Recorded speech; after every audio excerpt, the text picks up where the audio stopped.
Aujourd'hui, là, on va te dire, c'est quand même très chiant à courir, genre. C'est glissant, c'est genre du verglas collant à terre, là. What the fuck? Mais au moins, j'ai la chance qu'avant la Floride, j'ai eu le temps de me commander des choses à distance. Donc là, en ce moment, je suis quand même bien équipé, mais ça reste top. Genre, pas pour les cuisses, là. Ça chauffe. Ça chauffe. On est en train de compléter notre 14 kilos. Let's go!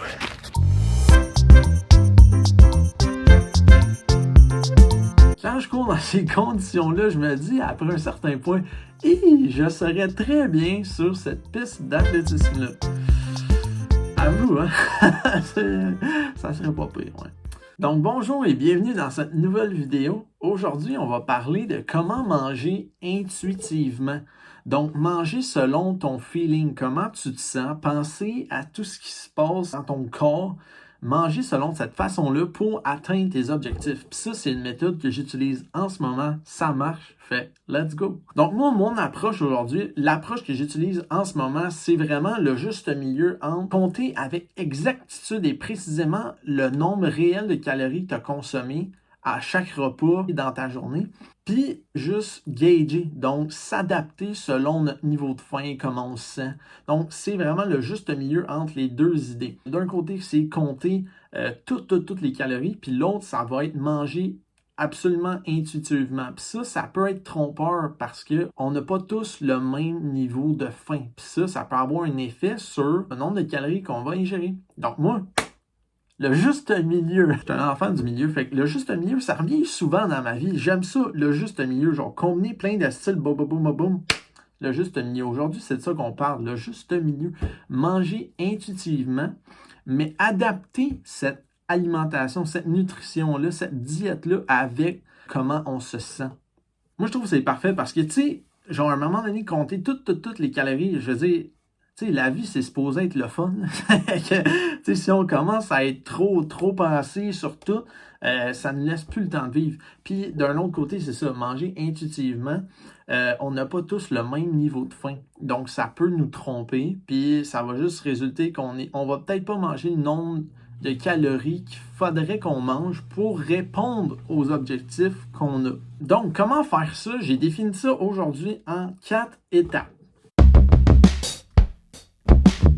La première, ça va être de déterminer sa dépense énergétique quotidienne, donc à l'aide de ta montre intelligente, si tu en as une, ou tout simplement en faisant un calcul sur Internet. Tu peux rentrer ta grandeur, ton poids, toutes sortes de données, puis ça va donner un chiffre à la fin du calcul, mais c'est sûr que je pense un des meilleurs moyens, c'est d'utiliser une montre intelligente. Oui, c'est pas vrai que les montres intelligentes sont absolument précises. Même qu'il y a même des études qui ont révélé que ça va même avoir tendance à surestimer ce que tu dépenses dans une journée. Mais au moins, c'est parce que ça te sert de données, ça te sert à comparer journée après journée, semaine avec semaine, mois avec mois, comment tu carbures, comment tu utilises tes calories, comment tu te sens. Mettons, je dépense tant cette journée-là, j'ai mangé tant, comment je me sens à la fin. Donc, ça te permet de faire ça, une montre intelligente. Ou sinon, c'est ça. Si tu n'en as vraiment pas, tu peux faire un calcul sur Internet. Ça va te donner un chiffre qui peut être relativement fiable. Donc, fais tes recherches comme il faut. Puis, assure-toi que le calcul que tu utilises, il soit approprié pour toi puis qu'il soit fiable, qu'il y en ait d'autres qui l'ont utilisé puis qu'il y ait des bons commentaires reliés à ça. Donc, ça, c'est la première étape. L'étape 2, on se déplace. L'étape numéro 2, ça va être de s'établir un range, un intervalle de calories que tu vas vouloir respecter selon ton objectif. Puis ça, généralement, il y en a 3 qui reviennent des objectifs. Premièrement, il peut y avoir la perte de gras. Puis ça, nécessairement, pour perdre du gras, pour perdre du poids tout simplement, il faut que tu sois dans un déficit calorique. Donc, au bout de ta journée, le nombre de calories que tu as ingéré il est plus petit que le nombre de calories que tu as dépensé. À l'autre opposé, le surplus. Ça, généralement, c'est pour gagner du muscle. Donc, du surplus, c'est que tu vas manger plus que ce que tu dépenses. Puis ça va justement promouvoir plus de réparation de tes muscles. C'est nécessairement en surplus que tu maximises les gains, comme on dit, ta masse musculaire. Puis après ça, il y a un genre d'entre-deux. Pour les gens qui se disent, moi, je pense pas vraiment à ça, les calories. Genre, je veux pas perdre de poids, puis je veux pas prendre du muscle. Genre, en ce moment, j'aime mon corps, j'aime mon poids, j'aime ça, comment je me sens, j'aime comment, quand je me regarde dans le miroir, j'aime ça, mais surtout, je me sens bien. C'est ça l'important. Donc, ces gens-là vont tout simplement se tourner vers la maintenance. L'énergie que tu consommes, donc la nourriture que tu ingères, va correspondre exactement au nombre de calories que tu dépenses. Donc, tels sont les 3 objectifs généraux. Donc, selon ton objectif parmi ces 3-là, tu vas te déterminer un intervalle de calories que tu veux respecter. Puis, une petite parenthèse sur ces 3 zones-là, c'est que c'est bien à long terme, donc au bout, mettons, de l'année, de toucher à ces 3 sphères-là. Naturellement, ça va se faire, là, je pense, là, que dans le fond, il y a des semaines où est-ce qu'on va avoir plus faim, puis ça veut peut-être dire qu'on est en déficit, puis d'autres semaines, on est en maintenance, on se sent bien, on mange autant qu'on dépense. Puis d'autres fois, on va tout simplement, mettons, dans le temps des fêtes, on va se bourrer plus, on va manger beaucoup plus, donc on va être en surplus. Donc, je pense que naturellement, on jongle tous à travers ces 3 sphères-là, mais c'est sûr que ceux qui ont des objectifs plus fixes, ils vont plus faire attention à ces zones-là. Mais c'est justement important de ne pas rester là trop longtemps. Genre, mettons que ton but, c'est de gagner du muscle, donc tu vas être en surplus. Pour t'assurer que ton métabolisme il reste tout le temps au max de sa capacité, ça va être bien d'incorporer une journée ou une semaine où est-ce que tu vas manger moins. Donc, tu vas revenir à maintenance ou à déficit. Puis ça va vraiment amener d'autres stimuli sur ton corps, puis ton métabolisme va vraiment aimer ça, puis il va encore mieux performer. Puis encore une autre petite parenthèse, tu sais, qu'est-ce qui est bien populaire là, au Québec, là, surtout, là, peut-être dans d'autres pays aussi. Tu sais, au Québec, on a l'hiver, puis après ça, en avril, en mai, ça commence à sentir la plage. Hein? Fait qu'est-ce qui est bien populaire? Okay? C'est le bulk, okay, qu'on appelle. Donc, gagner du muscle, être en surplus calorique. Puis là, quand ça commence à sentir la plage, les gens vont commencer à couper leurs calories, donc être en cut pour se retourner, dans le fond, de passer à ça, à là, et ensuite à là, ou tout simplement de ça à ça. Mais c'est bien, écoute, c'est bien. Techniquement parlant, c'est bien de faire ça parce que ça amène un autre stress sur ton corps. Ton métabolisme va très bien réagir à ça, il va s'adapter, puis c'est ça qui fait que tu le gardes en santé puis qu'il marche bien. Mais c'est ça. Moi, personnellement, j'aime juste tout simplement garder le même type de corps toute l'année. Genre, pourrais, comme en ce moment, mettons, j'ai un certain taux de gras, je ressemble à ça, je me sens bien, puis j'aime ça rester là toute l'année.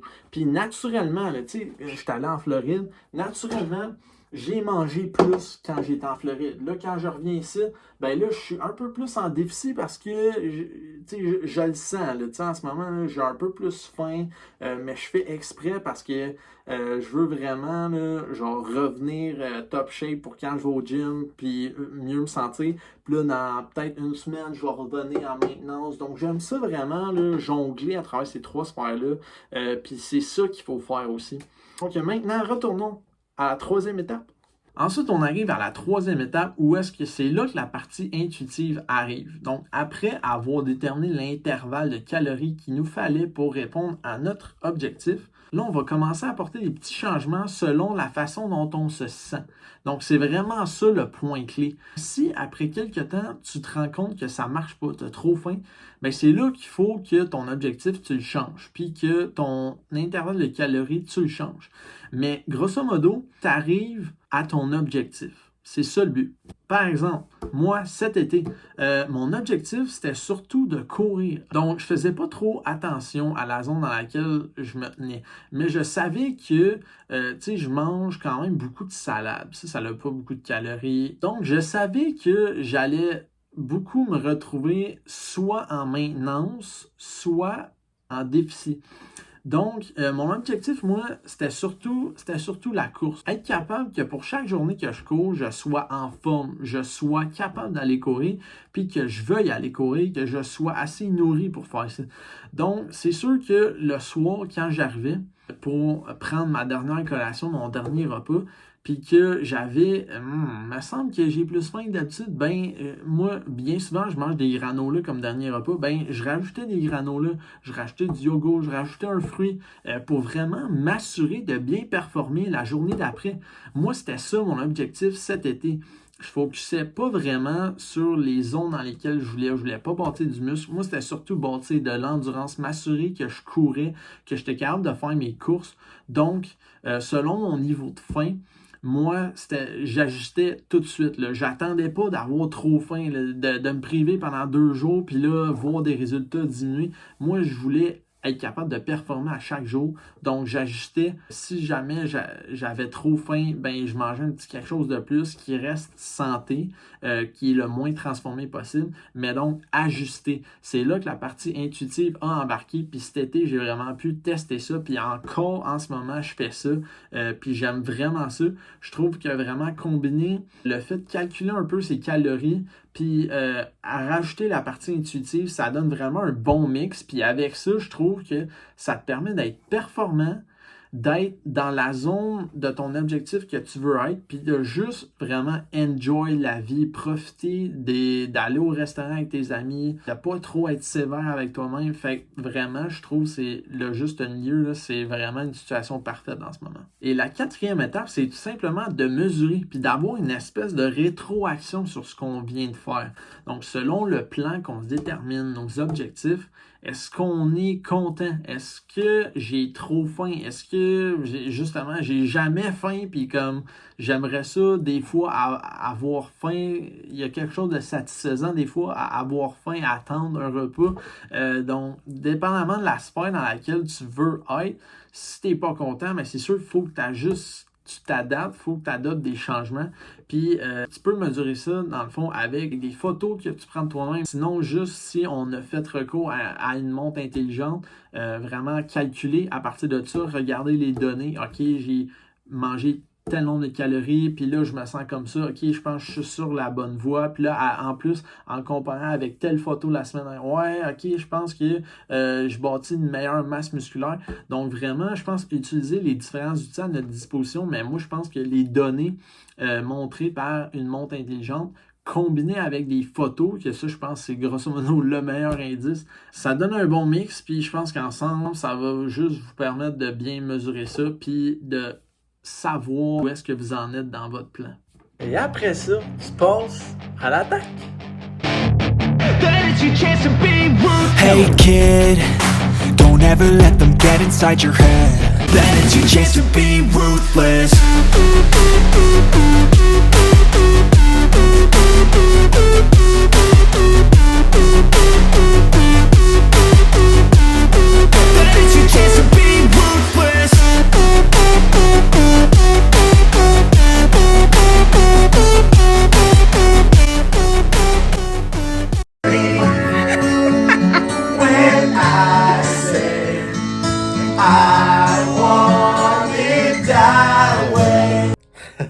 Donc, c'est tout pour aujourd'hui. Puis là, restez à l'affût, restez à l'écoute dans les prochaines semaines parce qu'il y a plein de bonnes vidéos qui s'en viennent. Genre, pourquoi je dis ça? Parce que moi et mon équipe de hockey, non, c'est pas vrai.